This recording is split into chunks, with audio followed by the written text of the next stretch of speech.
Chapter 1. The Interview. I started with a random scroll, the kind you do absent-mindedly while stirring your coffee, expecting nothing but noise. Instead, Liam's face filled my screen. My husband's face.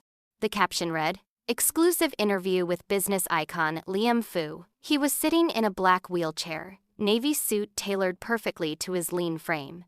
The years had only made him more striking: sharper cheekbones, a cleaner jawline, hair styled with that effortless precision people pay stylists obscene money for. The host leaned forward, smiling warmly. "Mr. Fu, as one of the country's most respected entrepreneurs, can you share the one thing you've never regretted in your life?" Liam's gaze dropped for a moment, the faintest curve touching his lips. When he looked up, the camera caught the exact shade of his eyes, cool, steady, devastatingly sincere. "When it came down to life and death," he said, voice deep and even, "I protected the person I cared about most." The words hung there, rich with implication. But I knew, the person he was talking about wasn't me.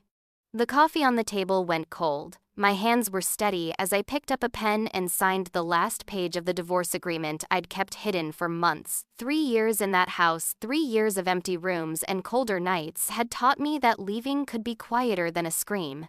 By noon, the papers were on his desk in the study. By 2, I was dragging my last suitcase down the driveway of a home that had never been mine.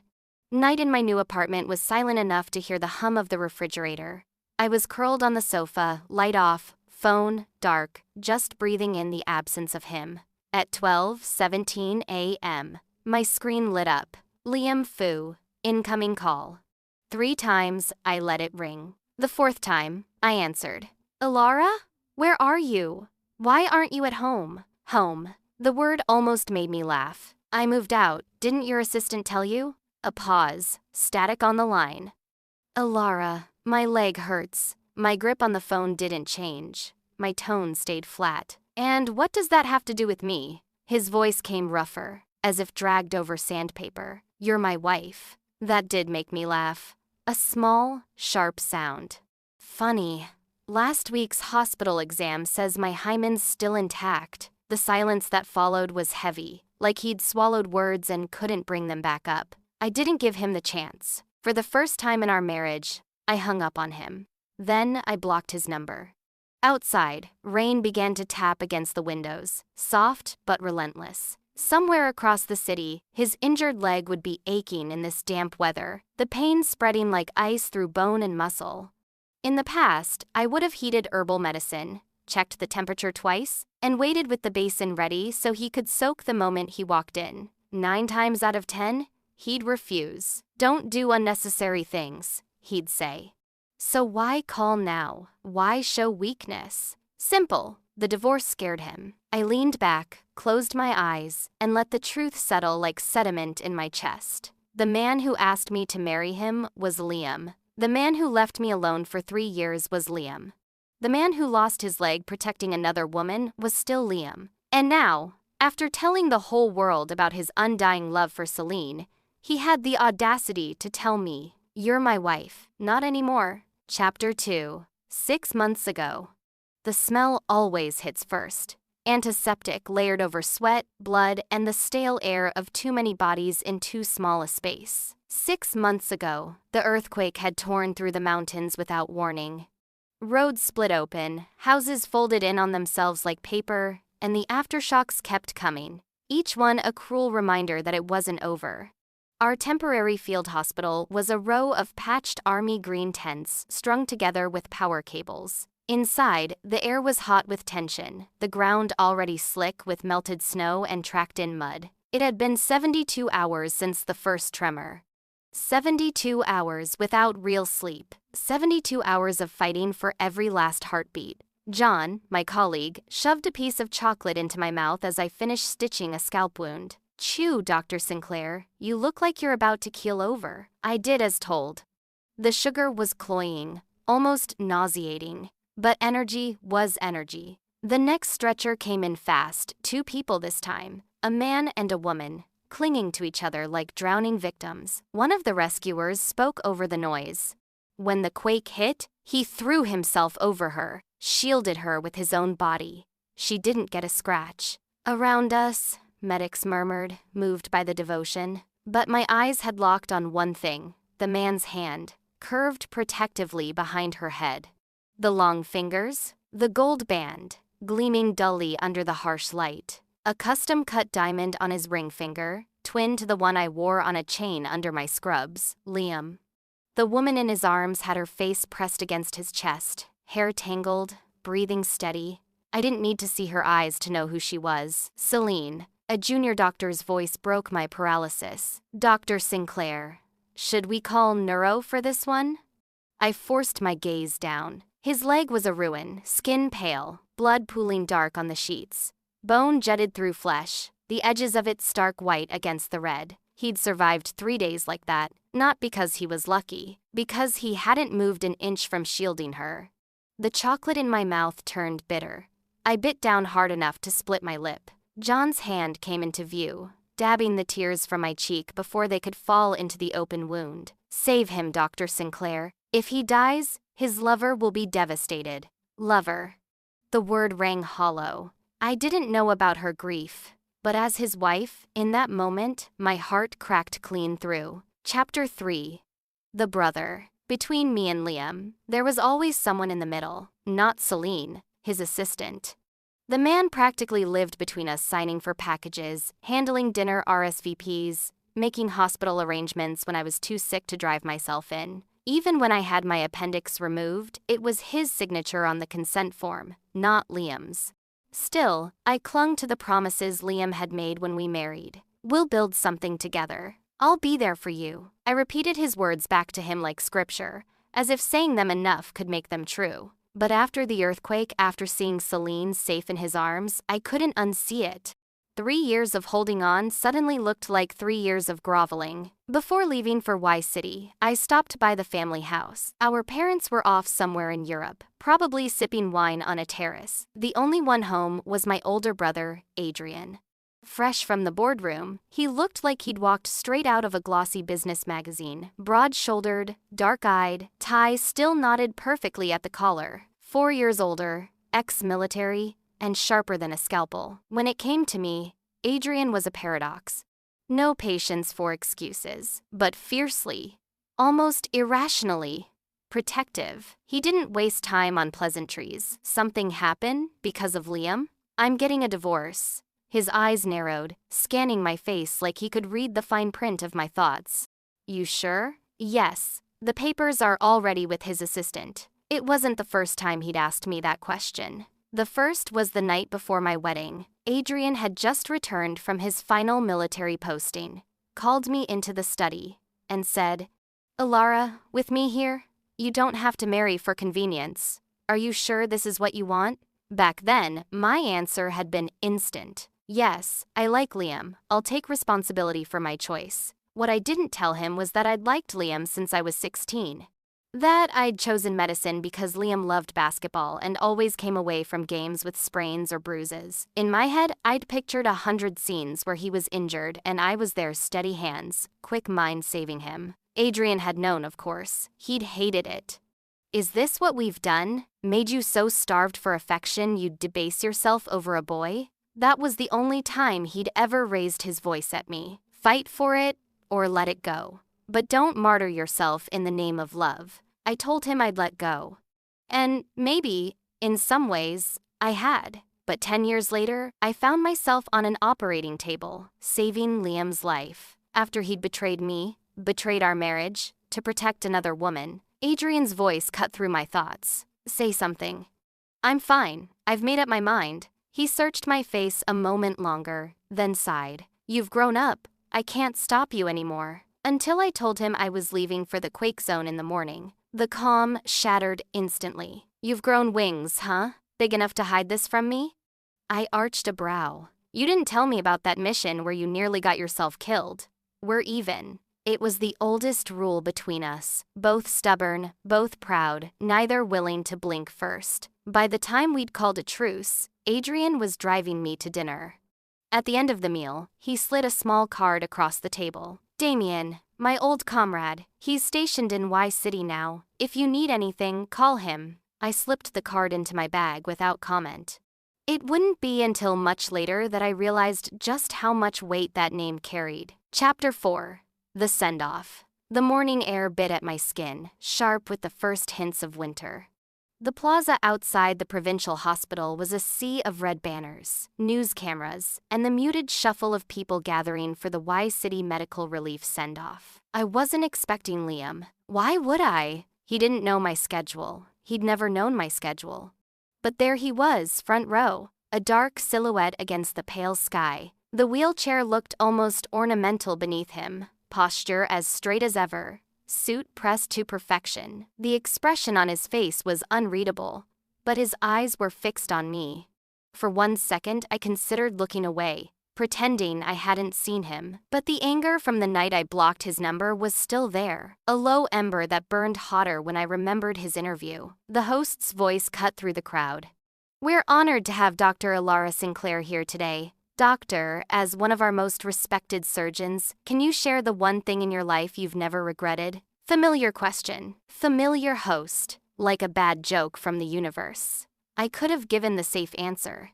Something about saving lives, serving the people, but my gaze found Liam's, only a few steps away. 6 months ago, I said clearly, knowing my husband was injured, protecting his lover, and still doing everything I could to save his life. Gasps rippled through the crowd. The host froze, smile faltering. I handed the mic back, turned, and walked toward the waiting bus. Out of the corner of my eye, I saw Liam's hands grip the wheels of his chair, arms straining as if he meant to stand. His face twisted fury, frustration, something raw. His assistant caught him just in time. Inside the bus, John leaned over from the seat beside me, whispering, "Dr. Sinclair, are you okay?" I smiled at her, really smiled. Better than I've been in years. From the moment Liam had slammed the door 3 years ago and stopped coming home, I'd felt like I was breathing through cloth. But now, the air was cold and sharp, and it filled my lungs like freedom. Chapter 5. Arrival in Y-City. The wind in Y-City was nothing like home. It bit deeper, colder, and it carried the fine grit of mountain dust that stung the eyes. The drive from the airport to the temporary command post took us through streets half collapsed, their facades sagging like tired faces. 3 heavy-duty off-road vehicles were waiting. The relief team split up, gear loaded into the back. John and I squeezed into the rear seat of the second truck. That's when I saw him. Tall, broad-shouldered, moving with the precise economy of someone who'd spent a long time under orders. The black tactical uniform fit him like armor, a badge on his shoulder catching the light. Even from a distance, the set of his jaw and the hard lines of his face marked him as someone used to giving orders and having them obeyed. Adrian's voice echoed in my head. "Damien, my old comrade." The ride to the base camp was bumpy enough to rattle teeth. John, however, was oblivious, eyes glued to the driver's seat, cheeks pinker than the cold could account for. "He's so ridiculously good-looking," she whispered in a tone that was half confession, half awe. I followed her gaze and caught the angle of Damien's profile in the rear-view mirror's sharp nose, a hint of stubble, eyes like they'd been carved from darker stone. The kind of face that didn't need softening because it carried its own gravity. "Like him? Go for it," I said lightly. "I've got his number." John's head whipped toward me, scandalized. "You what?" "Don't tell me." "Relax." I cut in before her imagination got me in trouble. "He's my brother's friend." The closer we got to the disaster zone, the grimmer the picture became. Houses built from mud brick had simply folded under the tremors. The temperature swung violently from day to night. Anyone trapped without shelter was fighting not just injuries, but the cold itself. Worse, a cold front was moving in. If we didn't finish rescue operations before the snow hit, the death toll would rise. At the emergency meeting, they split us into 2 teams. One to stay at the temporary clinic, the other to go with rescue crews deeper into the quake zone. My request to join the second group was denied without debate. "You're more useful here," the team lead said. "We need an experienced surgeon on the ground when they bring people in." By the end of my first 20-hour stretch, my hands were raw from scrubbing, my legs so numb I barely felt them. I stepped out of the tent, clutching a makeshift hand warmer John had rigged from a saline bag. A man approached, dusty clothes, face weathered, eyes bright with something I couldn't name. Before I could react, he dropped to his knees in front of me, speaking in a language I didn't understand, voice trembling with intensity. I froze. Damien appeared at my side, answering for me in the local dialect. When he switched back to Mandarin, his tone was gentler. "You saved his wife. He came to thank you." The man held out a thick round of butter cake, the smell heavy in the cold air. I hesitated. Butter was a taste I'd never acquired. Damien stepped in smoothly, persuading the man to take the cake back while accepting the long white scarf he also carried. "Akata," Damien explained, draping it lightly into my hands. "It's a blessing in their culture." The fabric was cool and impossibly soft between my fingers. I felt undeserving. I don't even remember which one his wife was. Damien's gaze caught mine. His eyes were dark, steady, and without the hardness I'd seen earlier. "Because you've saved too many, they'll remember you, even if you don't remember them." The words caught somewhere under my ribs. For the first time since we arrived, I wanted to cry. But so many still died. "That's not on you," he said simply. "Rest. Then go save more." Chapter 6. Confrontations. I was sorting supplies when John's voice cut through the low murmur of the clinic. Dr. Sinclair, you might want to see this." I stepped outside into the thin, biting air and stopped. 2 trucks had just pulled up. Canvas-covered cargo beds loaded with bundled blankets and thick winter tents. The logo stamped on the side was one I knew far too well. And there he was, Liam. Even in the wheelchair, he looked like a man cut from control and precision coat tailored. Scarf knotted perfectly, but there were shadows under his eyes, and the sharpness in his features seemed frayed. Beside him, as always, his assistant. John leaned close, whispering, "Those supplies? They'll keep a lot of people alive through the cold snap. Everyone's grateful. There's even an old lady praying for his leg." My hands stilled over the supply list. Gratitude was one thing, but I knew Liam wasn't here for the relief effort alone. Sure enough, I heard my name, Alara. He was looking straight at me, voice low but rough. "We need to talk." "We have nothing to talk about. Sign the papers or I'll see you in court." I turned to go back inside, only for his assistant to step into my path. "Madam, Mr. Fu came through the night to get here." I let the sarcasm coat my words. "So I'm supposed to kneel in gratitude? Spare me." I was halfway back to my patient when the tent flap jerked open. Celine stood there, hair perfectly tousled even in the harsh wind, eyes glittering with challenge. "Alara, we need to talk. Get out." I was in the middle of listening to a feverish infant's lungs, a line of patients waiting just outside. There was no space for her voice, her presence, her history, but she didn't move. She stepped forward, chin lifting. That was when John appeared at my side, small but fierce, pushing her back toward the cold. It should have ended there, but outside the tent, her voice carried. "You think you can just walk away from this? Liam promised to take care of me. He's not allowed to go back on that." I didn't look up from the child in my arms. Instead, I pulled my phone from my pocket and hit the one number Adrian had insisted I store. "Captain Damien, I have someone disrupting the clinic. Can you deal with it?" He arrived in minutes. And he wasn't alone. Liam was behind him, face pale, eyes like polished obsidian empty of light. Damien's voice was steady.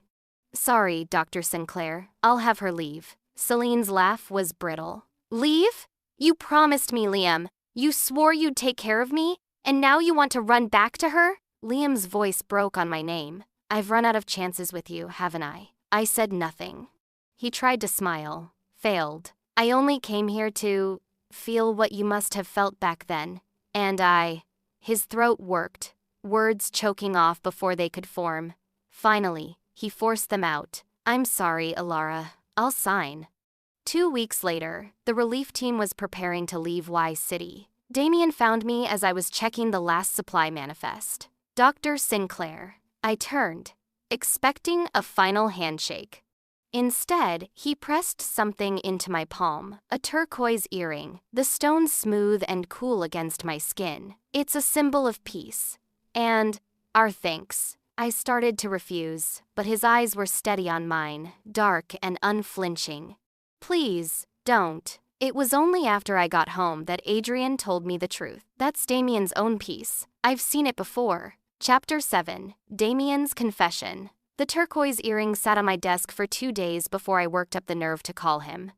I told myself it was just good manners, that I owed him a proper thank you and an explanation before sending it back. But when his voice came through the line deep, steady, with a faint rasp from cold air, it didn't feel like a simple courtesy call anymore. Damien, I'm sorry. My brother has a habit of speaking for me. I didn't mean for him to. It's fine. He said it simply, but he didn't hang up.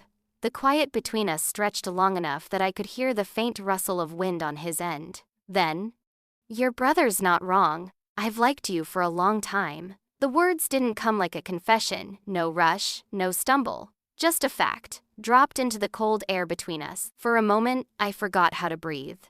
Through the clinic window, I could see construction crews in the distance, repairing what the quake had taken.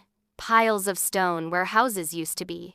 Gaps bridged by new beams, fresh cement, but not everything could be rebuilt. Not every loss could be undone.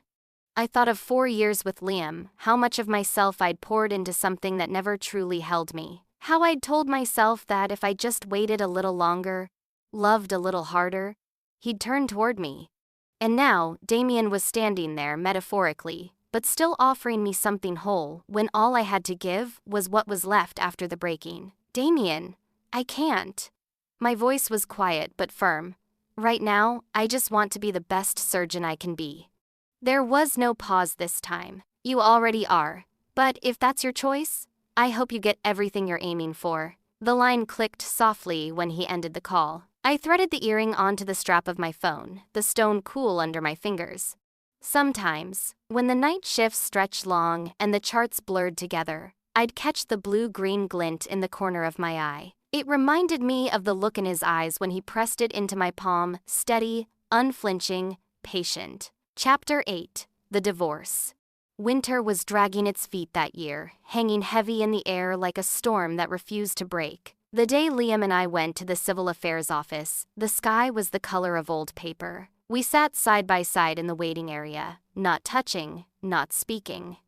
The silence was thick enough that even the shuffling of papers at the next desk sounded loud. When the clerk slid the stamped divorce certificate across the counter, Liam didn't look at it. His gaze stayed on the floor, jaw set so tight it could have cracked. There was a fresh scratch along his cheek, angry, red, unmistakably from fingernails. I didn't have to ask who had left it. Celine arrived late, just as we stepped outside. Her heels clicked across the concrete like punctuation marks to her fury. "Alara," she said, voice sharp enough to cut glass, "you really do know how to play the game. Not only did you get half of Liam's assets, but you've got him still thinking about you?"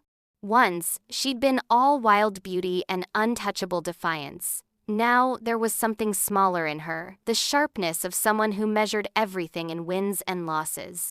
Liam's hand twitched on his lap blanket, but he didn't speak. He just sat there, pale, looking even more diminished against her venom. I took a slow breath. Celine, what Liam gave me wasn't half his fortune. She blinked, thrown off for a second. "It was payment," I continued, "for his leg. And you know exactly why it cost that much." Her lips parted like she had more to say, but nothing came out. I didn't wait for a reply. I turned and walked away, the divorce certificate cold in my hand, the last of the ties between us finally, officially cut. Chapter 9. 1 year later. Spring came late that year, but when it did, it came all at once. Sea City's streets were lined with crabapple trees in bloom, petals drifting in the air like pale pink snow. By then, I'd published my 4th paper. I'd been promoted youngest associate chief surgeon in the hospital's history. My days were full. Surgeries, teaching rounds, research meetings. Nights were quieter, the kind of quiet that didn't feel like absence anymore. Liam was gone from my life. The ache had faded, replaced by something cooler, cleaner. Celine had long since disappeared from the public orbit. Whatever story they'd written for themselves, it was no longer mine to read. Adrian called one Friday evening. Dinner. My treat. And don't argue. The restaurant was warm, smelling faintly of grilled fish and something citrusy. Damien was already there when we arrived. He'd traded his black tactical uniform for a dark suit, but the presence was the same, shoulders squared, eyes steady, carrying himself like someone who could handle whatever walked through the door. We talked easily over dinner, the conversation flowing in that natural way it sometimes does between people who've already seen each other at their worst. Halfway through the meal, Adrian's phone buzzed. "Work," he said, standing. "Don't leave until you've had dessert." I gave him a look, but he was already heading for the door. The waiter came over with a bouquet wrapped in white paper. He set it on the table without a word. Damien picked it up, then offered it to me. "Your brother says you're not ready, but the season's too good to let pass." I looked down at the blossoms, soft, fragile, smelling faintly of rain. "Damien, I'm not asking for an answer now," he said quietly. "I just don't want to miss this season again. Let me at least get in line." Something in me eased, not surrender. Not yet, but the faintest opening. The petals trembled as I took the bouquet from him. Outside, the spring air carried the sound of the city alive, in motion, moving forward. The end.